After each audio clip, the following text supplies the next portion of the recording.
Our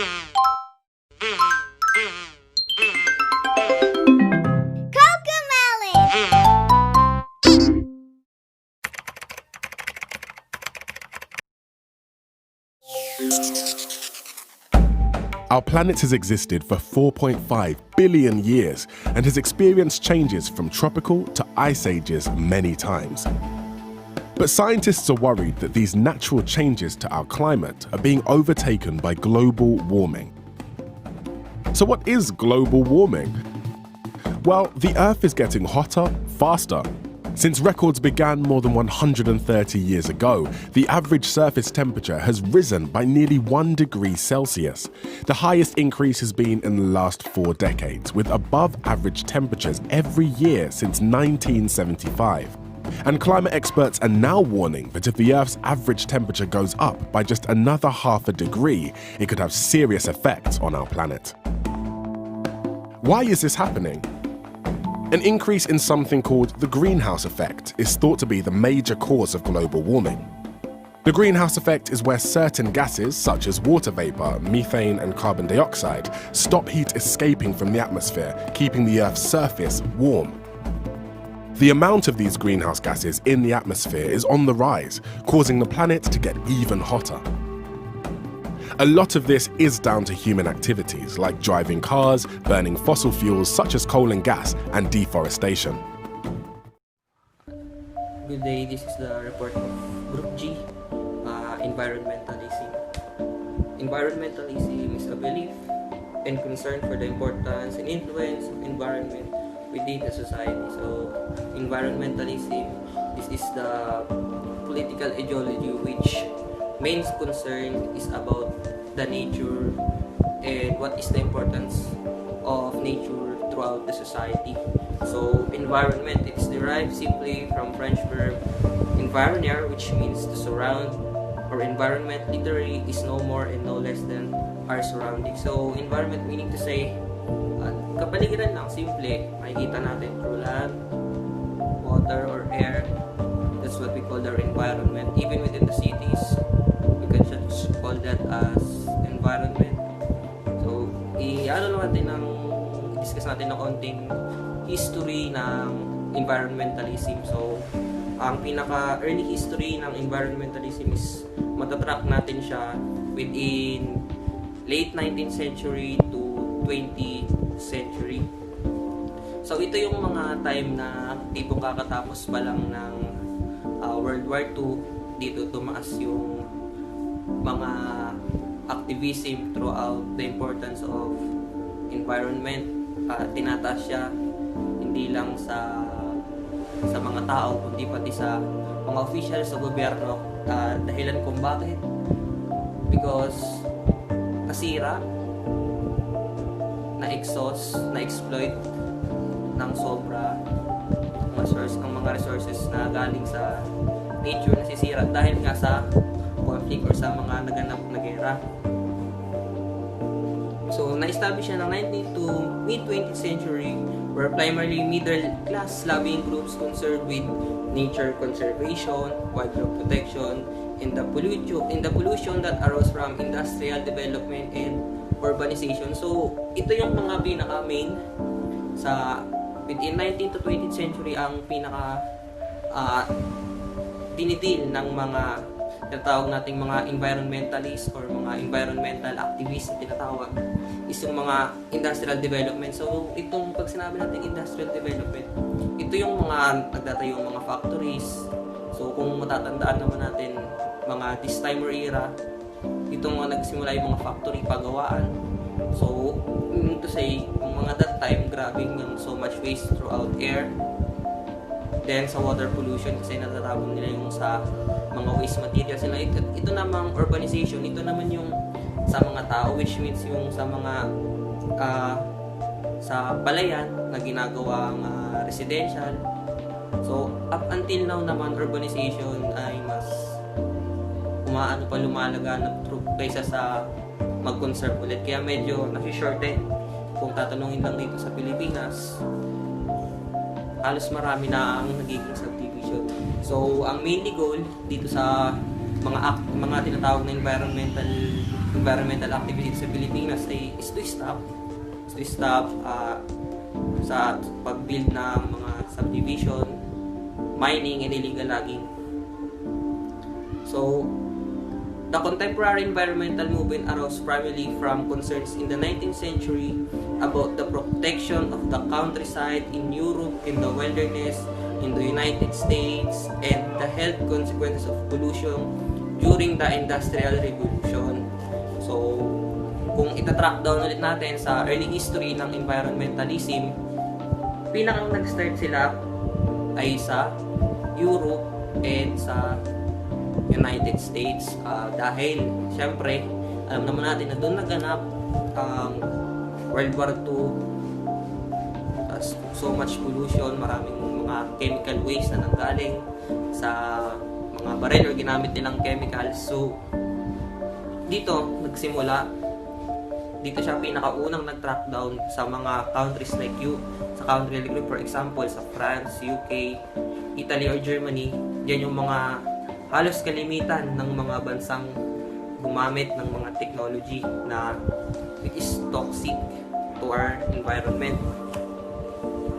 So by the late 1980s, environmentalism had become global as well as national political force. So kung papansin natin, from the early 90s to mid 19th century, so pagka late 90s na, lumaganap na siya throughout global sa mga other countries, hindi lang katulad sa Europe and United States. Kumalat rin siya sa Africa, Asia, Oceania, and South America. Kasi hindi lang naman sa throughout dun sa mga pinakabansang nag-participate sa war. So, meron din namang other countries na naapektuhan dahil doon, dahil hindi lang naman pag gumamit sila ng mga nuclear waste or mga kung ano man yung hazardous na ginamit nilang chemicals doon, hindi lang naman sa isang lugar yon, nag-i-spread siya. So, it is a wise move for the other countries that they promote also environmentalism throughout other countries. So, dito nga na-establish yung mga non-governmental organizations tulad ng Greenpeace, Friends of the Earth, in the World Wildlife Fund, establish a significant international presence with office throughout the world and centralized international headquarters to coordinate lobbying campaigns and to serve as a campaign centers, information clearinghouses for the international affiliate organization. So ito yung mga pinakasikat or kilalang mga organization sa buong mundo na which they mainly organize and promote conservation of our environment. Sila din yung mismong mga activists din na tinatawag na pigilan natin ng too much exploitation sa environment. So ito na, through its international activism, the environmental movement has influenced the agenda of international politics. Although a small number of bilateral and multilateral international environment agreements were forced before the 1960s and the 1972s, 180 countries in various business groups, non-governmental organizations, in the media was able to participate. So, dahil na nga dito sa mga activism na ginagawa, narinig ang mga hinaing nila na dapat protektahan din sana ang nature, hindi lang protektahan ang society, but of course, bilateral international environment agreements were forced before the 1960s and the 1972s. 180 countries in various business groups, non-governmental organizations, in the media was able to participate. So, dahil na nga dito sa mga activism na ginagawa, narinig ang mga hinaing nila na dapat protektahan din sana ang nature, hindi lang protektahan ang society, but of course, humans cannot live without our environment.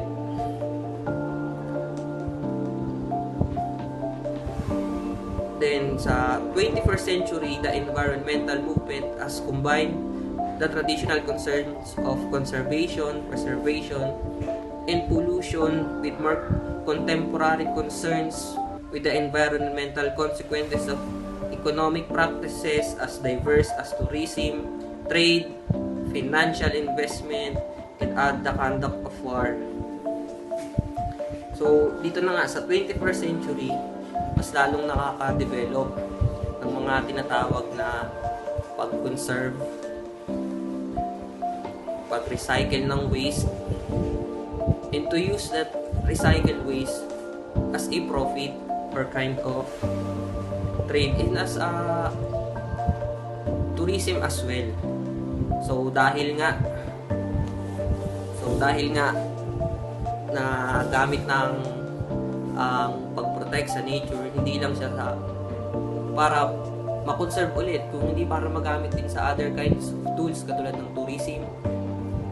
Magagamit siya throughout trading and the kinds of that.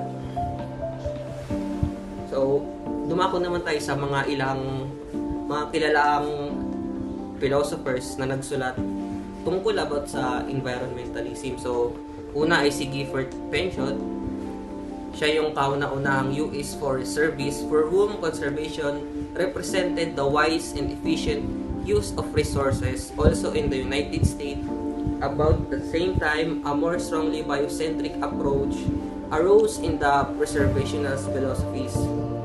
So, ito naman si Gifford Pinchot, ang mas pinapa-emphasize niya is how to use our resources efficiently, meaning to say sa isang bagay na kinuha mo sa nature, dapat i-utilize mo lahat yun, huwag lang basta-basta matapon. Dapat magamit mo siya to its fullest content para ma-type na rin ang pagtitipid at saka hindi masyadong gumastos ng napakarami. So ito namang si John na isang preservationist philosopher, si John Muir ng 1938 to 1914. Founder siya ng Sierra Club, at si Aldo Leopold, isang professor ng wildlife management who was pivotal in the designation of Gila National Forest in New Mexico in 1924 as America's first national wilderness area. So itong si John Muir at si Aldo Leopold, sila yung mga pinakaunang professors na namahala sa pag-conserve ng nature dito sa New Mexico. Ito yung pinakauna-unahang project ng Amerika na inintroduce nila. So silang dalawa po ang namahala doon. Tapos ito namang si Leopold, he introduced the concept of a land ethic, arguing that humans should transform themselves from conquerors of nature into citizens of it. His essays, compiled in a Saint Country Almanac, had a significant influence on later biocentric environmentalists. Ma'am, galing mo pala dyan ah! So what is environmentalism? Environmentalism is a political and ethical movement that protect and also to improve our national environment. The term environment has been derived from the French word environnement, which means to surround. It refers to both abiotic and biotic. Abiotic means physical or non-living, while biotic is a living in environment. Environmentalism is a psychological theory in the nature and the nurture debate from the environmental plus ism. In a various way, environmentalism claims that the living things other than humans and the natural environment as a whole are deserving of consideration in the reasoning about the morality of political, economic, and also social policies. Oh my God! Wow! Sa aking bahagi, akin lamang ibabahagi sa inyo ang mga hakbang na nagawa ng mga bansa pagdating sa pangalaga sa ating kapaligiran. O in other words, ang aming topic na environmentalism. Isimulan ko sa mga bansa at mga kontinente. Environmentalism in Asia.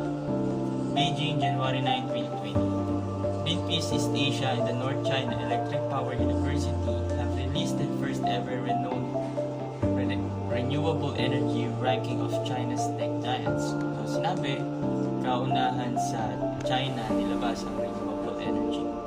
Taipei, Taiwan, May 11, 2018, in a Memorandum of Understanding between Taipei City Government and Greenpeace East Asia, this year's Taipei City Marathon has committed to reduce single-use plastic, the first large-scale environmental effort of its kind by the capital. So, isinigawa yung pinakamalaking environmental effort sa Taipei na ang layunin ng marathon ay para bawasan ang single-use plastic at para ma-preserve ang ating kapaligiran.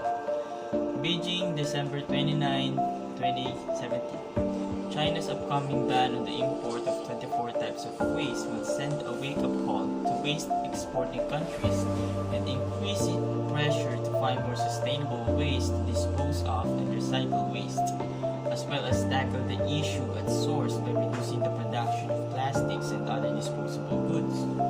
So yun nga, sinabi na China ay magkakaroon ng banning pagdating sa import ng 24 types of waste. At yun daw ay magsisabing wake-up call sa lahat na nag-export ng mga single-use plastics na non-recyclable or disposable na materials.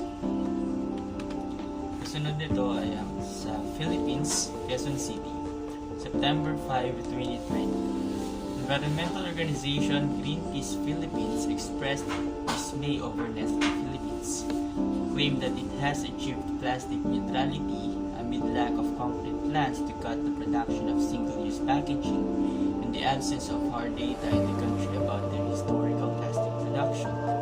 So sinabi, ang Greenpeace Philippines daw ay nagpahayag ng kanilang pagdismaya na sa kabila ng pagsuporta sa plastic neutrality ng Nestle Corporation ay wala daw silang hakbang na ginagawa para mabawasan ang kanilang produksyon ng mga single-use plastics. So, ang Greenpeace ay isang organisasyon na nangangalaga sa environment. Sila ang kaunahang organisasyon, non-government organization na nagsusulong ng mga programa, mga proyekto na aalaga sa ating kapaligiran. Ito ay hindi lamang sa Pilipinas, sa iba't ibang kontinente at iba't ibang bansa. Kasunod, Quezon City, Philippines, August 15, 2020. The environmental organization joins biking advocates supported by key government agencies as they provided frontliners and other bikers with pop-up bike lanes along EDSA for the next 4 days. The group is calling on Metro Manila mayors to advance protected bike lanes as part of a comprehensive plan to put people at the center of city planning. So sinabi sa Quezon City sa Manila ay nagkaroon at nagsagawa daw sila ng bike lanes para sa mga frontliners, sa mga employees na nagbabike to work. Ano ba ang may tutulong nun sa ating kapaligiran? Unang-una, mababawasan ng mga sasakyan, ang pag-emit ng mga usok kung siyang nagpo-pollute sa ating air. Pati ang noise pollution nababawasan din. Kaya napakalaking tulong na magkaroon ng mga bike lanes para lang sa gayon ay mahikayat ang mga tao na bumili ng bisikleta at magbisikleta na lang papunta sa trabaho kaysa gumastos ng pamasahe at siyang nagiging resulta ng pagkapolyut ng ating hangin o ng air. Ang kasunod naman ay environmentalism in Africa. Africa, September 7, 2020. Africa is world leader in banning plastic bags, with 34 out of 52 countries having bans or passed the legislation to ban single-use plastics. Not just the current COVID-19 pandemic is unprecedented, it has been occasioned by incredible endorsement of single-use plastics, particularly those in medical appliances. Lately, there has been an upsurge of single-use plastics in food packaging that is perceived to be convenient specifically for takeaway or fast food applications by restaurants and food markets. Urban consumers are increasingly using plastic foods and drink containers, lids, cutlery, stirrers, and straws consistently only to become waste just a few minutes later. So sinabi na ang Africa daw ay nangunguna pagdating sa pagbabawal ng mga single-use plastic, mga plastic bags, din containers, cutlery, stirrers, straws, kasi mga yan, single-use lang yan, o yung tinatawag na disposable products. Gagamit ng isang beses, mamaya konti ay basura na. Lahat ng tao ay gagamit nun, although convenient nga, at mas mapapadali ang buhay ng bawat isa. Mapopulit naman ang ating kapaligiran dahil dadami at magpapatong-patong ang mga basura na siyang nagsimula sa mga disposable na product. Kasunod, Johannesburg, September 2, 2020. Department of Environment, Forestry and Fisheries has called for public comment on amendments to plastic bag regulations, which favors recycling, a full solution to the plastic pollution crisis. Greenpeace Africa is urging the public to join them in submitting comments to the department's Director General Pamela Melo, calling for a complete ban on single plastic bags. So ayun, itong binasa ko na to ay September 2 at yung isa ay September 7. So noong nagkaroon sila ng panawagan na talagang i-ban completely or absolutely ang single-use plastics, September 7, ang naging resulta, sila ang pinaka-nangunguna, ang pinaka-mahigpit pagdating sa single-use plastics na disposable product. Kanila yun na ipinagbabawal. Ang kasunod naman ay Environmentalism in America. America, September 18, 2020. 3 major U.S. cities have either announced or begun new construction of bike lanes to improve cycling infrastructure and safety for their residents. Austin, Chicago, and Boston are all expanding and securing bike lanes along some of their busiest roadways, in part because of increasing cycling during the pandemic. So, yun na nga. Tulad na sa Pilipinas o sa Manila, ay nagsulong din ng mga bike lanes projects sa Amerika, sa Austin, Chicago, at Boston states. Dahil nga rin sa pandemic na hindi pwedeng dikit-dikit sa mga public utility vehicles dahil nga magkakahawaan. So, nausuhan din sila ng bisikleta. Dahil doon, mas eco-friendly kasi yung bisikleta eh.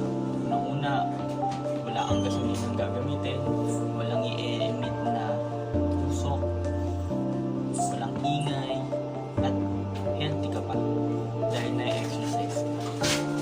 Ang kasunod ay America, September 18, 2020. South Australia passed legislation this week to become the first state in Australia to ban certain single-use plastics. The law will go into effect in 2021 and will prohibit the sale, supply, and distribution of certain single-use plastic products such as straws and utensils. Further bans on other plastic items are expected to pass in the coming years. So, sa South Australia state, sa Amerika, ay nagpasa na sila ng batas na mag-take effect pa lang sa 2021. So, bakit hindi pa agad-agad? Bakit patatagalin pa? Sinabi rin further bans on other plastic items are expected to pass in the coming years. But pinapatagal pa, bakit hindi pa ngayon? But at least, meron silang makuha kaysa wala. Environmentalism in Europe. Brussels, September 14, 2020. Research published by Climate and New Climate Institute, commissioned by Greenpeace Belgium, offers a roadmap for decision makers to decarbonize the European transport sector by 2040, powering it with the renewable energy without relying on biofuels.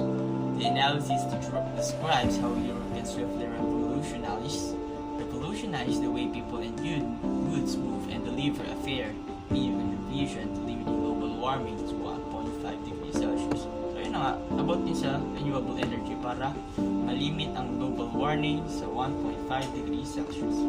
Kasi umiinit ang ating solar system dahil nabubutas ang basta may nabubutas dyan dahil sa global warming. Kasunod ay September 14, 2020, the Parliament wants to restore funding for health, research, and climate after government leaders back cuts to EU-funded programs.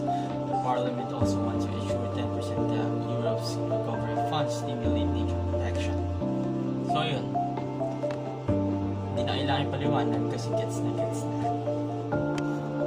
Yun lamang po ang aking bahagi at aking pong naipaliwanag at ang iba't ibang hakbang na ginawa ng mga bansa, kontinente sa buong mundo sa paraan ng pag-iingat nila sa ating environment or Environmentalism Acts. Yun lamang at maraming salamat. Ang galing mo talaga, bright ka. Eljan Astudillo from 3-4. Campo of 3-4. And this is Jonna May Ambiton from BAPS3-4.